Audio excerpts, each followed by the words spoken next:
Can anyone just simply walk up and take a vehicle without having to go through any security checkpoint simply because the keys are in the car and the rental contract is in the car?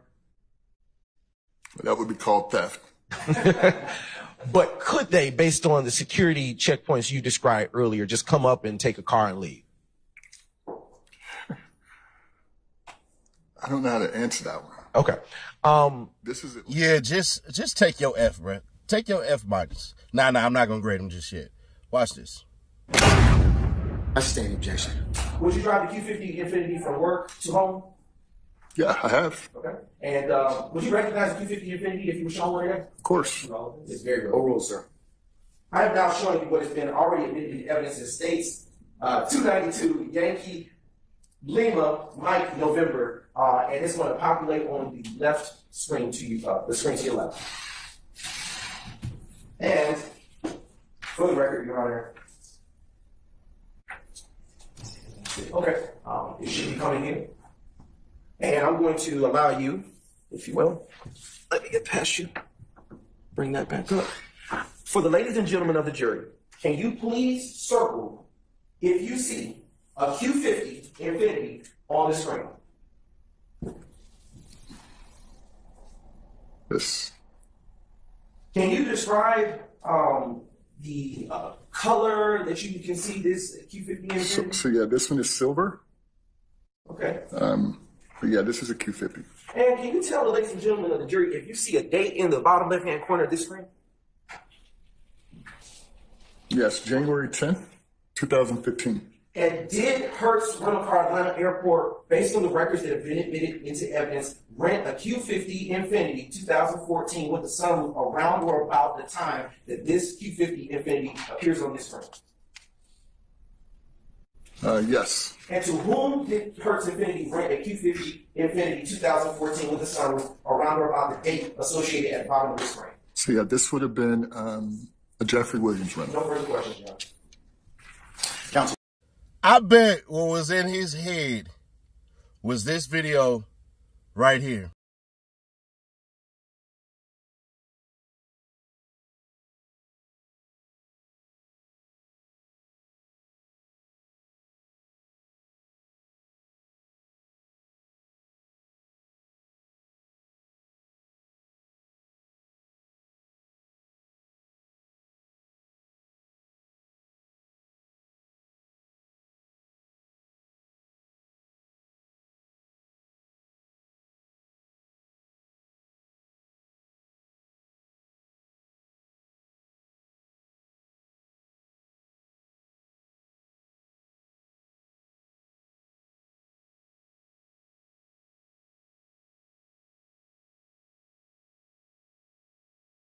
If I can have Mr. Atkins do me a favor, and that last picture that was up on the screen, can you put that back up again for the jury, please?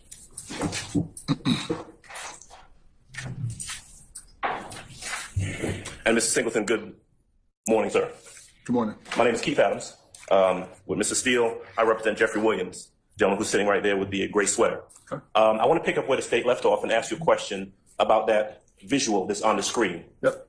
You circled that, and you said that looks like an Infiniti. Is that right? Correct. Right. Tell me from the photograph that you're looking at right there, who's driving that Infiniti on that date, January 10th, 2015? Can't answer that. You can't tell, can you? No. There's no way that you can look at that photograph and tell anyone here that Jeffrey Williams or anyone else is driving that vehicle at that moment, can you? No. You were working at Hertz in around the time we're talking about, January the 10th of, well, really in this case, January the 7th of 2015, true? Correct. You were the director of operations? Operations, yes. Okay. Were you actually working on the day of January the 7th, 2015? Can't answer that. Okay. You don't know for sure. What day was it? Oh, if you don't know, I don't know. All right? But let me ask you this. Do you have a recollection? Can you say to this jury, yes, I was working that day, or no, I was not working that day? Objection. Ask the answer. I stand objection. All right. It's fair to say you don't know. Objection. Same objection. All right. I stand objection. Do you know what individuals were actually working at the location on that particular day? So the 400 employees. Yes. Couldn't tell you. You don't know? No. All right. We talked a little bit, well, a good bit, actually, about the check-in date and the checkout date. Yes. I want to ask you some questions about the actual location, right? On the inside, where an individual would go in to rent a car, are there cameras? And we're talking about back in 2015. Can't answer that. Okay. I'm not sure. Can't remember. What about the checkout, the drive-out location that we talked about, where folks, you'd say, have to stop before they leave with a vehicle? Cameras there? 15? Yes. Can't answer that.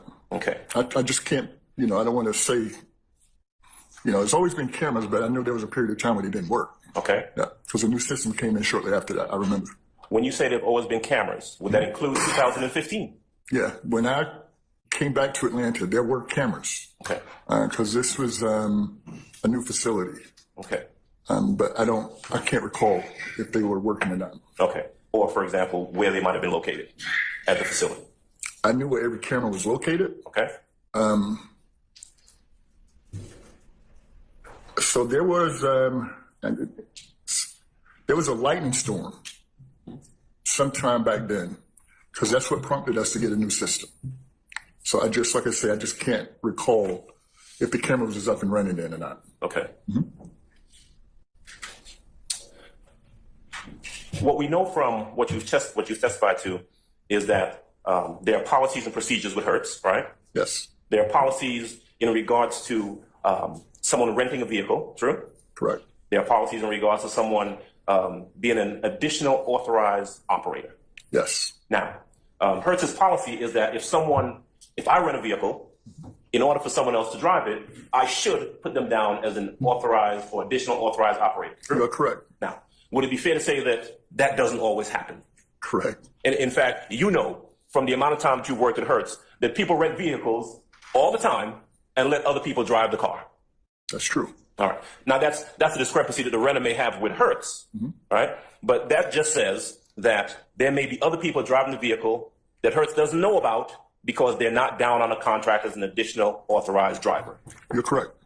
And so you were asked a lot of questions about the VIN, the VIN number of the, let's start with the Infinity. You remember the questions about the Infinity with the sunroof? Right? Yes. All right. You asked a lot of questions about the Infinity with the sunroof, about the VIN of that number, of that car. Remember that? Yes. About the date of birth of the person who was listed as the renter, right? Yes. About the driver's license number of the person who was the renter of the vehicle, right? About the credit card number of the person who was listed as the renter of the vehicle, right? Yes. Is there anything, and whether or not that vehicle has a sunroof, remember that? Yes. All right. Is there anything about any of those items that tells you who was driving the rented Infinity on January the 8th of 2015? No. Is there anything about any of those items that you were asked about that tells you that you can definitively say to this jury, I know who was driving the vehicle on January the 9th of 2015? No. Same thing for 2010, I presume? No. All right. January 10th? No. January 11th? No. All right. The vehicle, and we're talking about the Infinity with the sunroof, right? As far as you know from the documents, was returned on January the 11th. Is that right? That is correct. Do you have any idea? Because you weren't there. You can't say with any certainty that you were physically there on January the 11th, right? I stand objection. That's different. That's fine. Do you know where Jeffrey Lamar Williams was located? In what state he was located on January the 11th of 2015? Do you know? No. Do you know who was sitting behind the steering wheel of that Infinity when it was returned back to Hertz on January the 11th of 2015? No.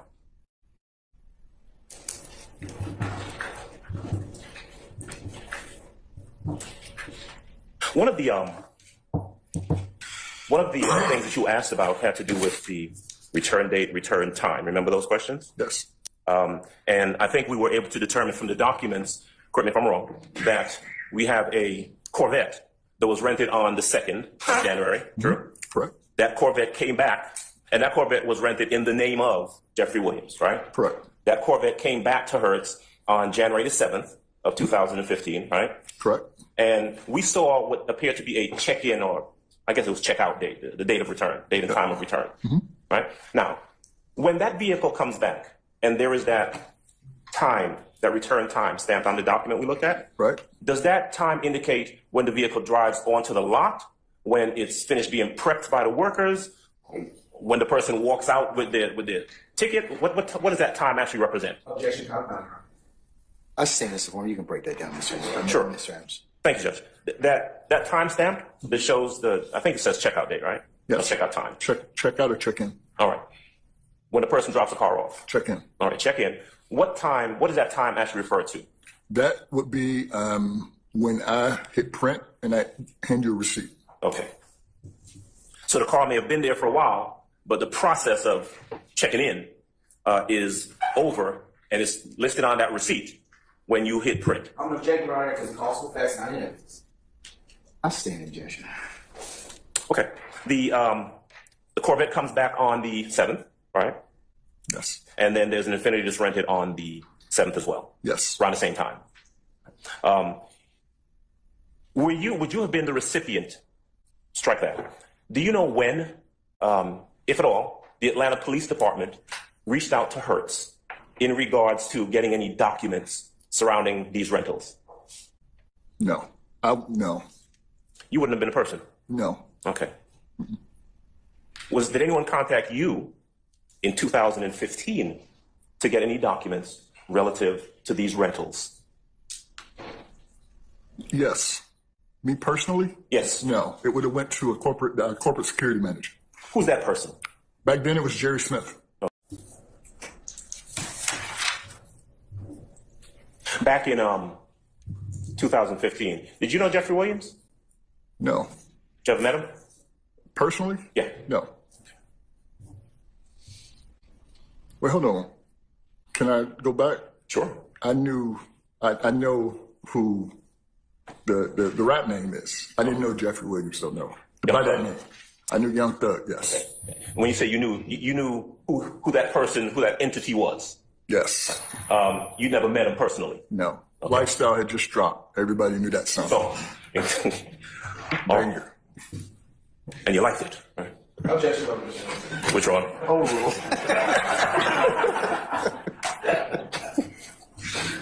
All right. Mr. Singleton, before we broke for lunch, on cross, you were asked a couple of questions by Mr. Adams. Do you remember that cross-examination? Yes. Okay. And on cross, Mr. Adams referenced a, quote, piece of a document. Is the law enforcement record that he was speaking about a whole document? State's Exhibit 338 Yankee. Is that still in front of you? Yes. That being the document that's tendered to law enforcement. Do you recall testifying to as much? Is that a whole document and a complete document? I don't understand your question. Is there anything missing from that document that you would know to be included on that document normally? For this? Yes, sir. No. Okay. Now I want to transition. Do customers ever put tents on rental vehicles? It happens. Are they supposed to do that? No.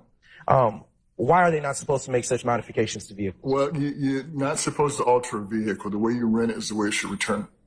Right. Say I put tents on a 2014 Q50 Infiniti with a sunroof, and it wasn't rented to me like that. What would Hertz do in that scenario?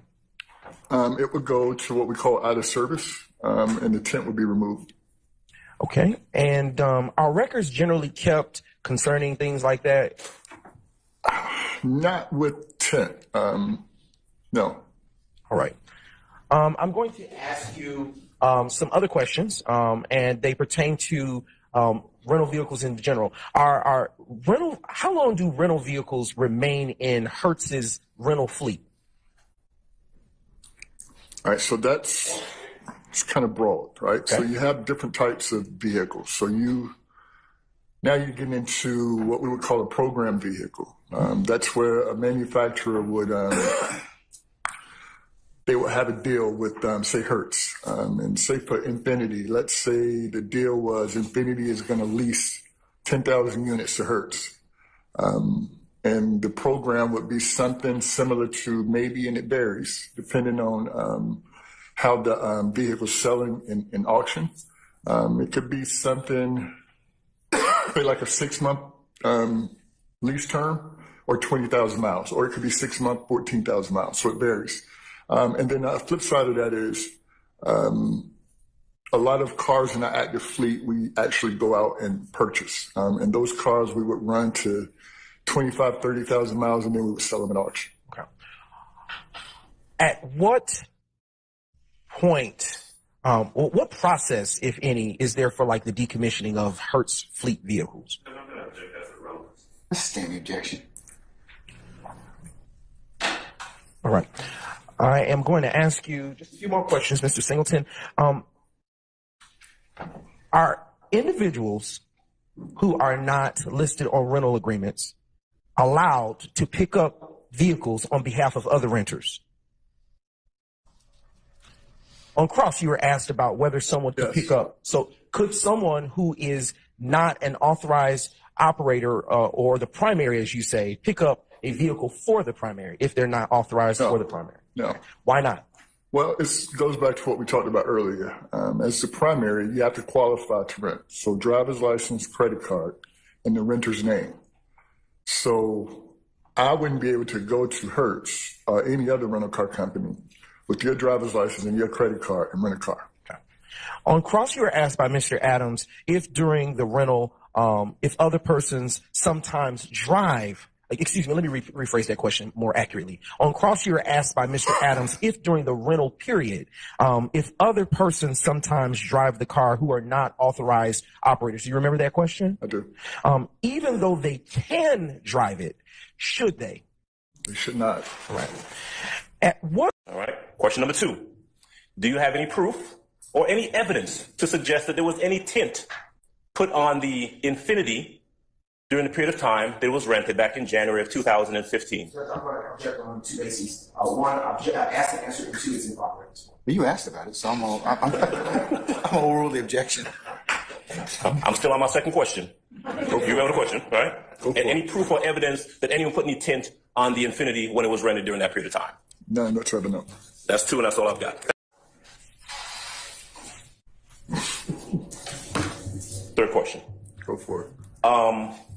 The return process. Yes. Back in 2015, do you know whether or not Hertz did any verification ID checks, received licenses or anything like that when the vehicles returned? No. All right. All right, I'm gonna give Step Brown D+. Teetering on C- because at the end of the day, he asked a bunch of goofy ass questions, and I'm sitting there, I'm like, bro, what the heck? What are you talking about? Like, but my problem why it's hard to give the DA's office like great grades and stuff like that is because it's too long-winded.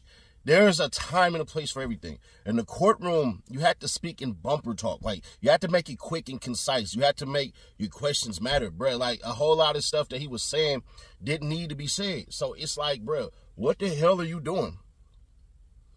Now, where I can see me giving him a revision of a C- is majority of his objections were sustained. And that's why Keith Adams is only going to get a B+. Because at the end of the day, right, Adams did what he was supposed to do, but at the same time, he kind of was up there arrogant. Like, you can't, it felt like to me, just me personally, it felt like to me like he underestimated Brown. And that was his mistake. So when we hear stuff like that, we got to be fair. Now, if you don't like that answer and all that stuff and everything, and y'all want to get mad at me like y'all did yesterday, write it in the comments. But yeah, Adams is going to get a B+ because all he had to do was go up there and create doubt. And I think he did a good job at that. But also at the same time, I thought he was arrogant as hell today. Normally, that's a good thing on my behalf because I'm arrogant as hell my goddamn self. But there's a time when arrogance can lead to a delusion about yourself. And I feel like that's what Adams did today. So he gets a B+. Now, y'all didn't see this, huh? But given that if we will have another witness, but Just in case. we won't, yeah. Can we just have that other witness or potential other witness? We announced that witness at the bench, and it remains the same person, third person that we announced at the bench earlier. And so as not to highlight that for public consumption, we are just going to leave it at that. Okay. All right. Well, that was done earlier, and I went, and that was witness is Mr. Donovan Thomas Sr. Who else? Ira Singleton, Richard Alivor, maybe Mr. Paulsick, and depending on how that goes, potentially Mr. Copeland. Okay.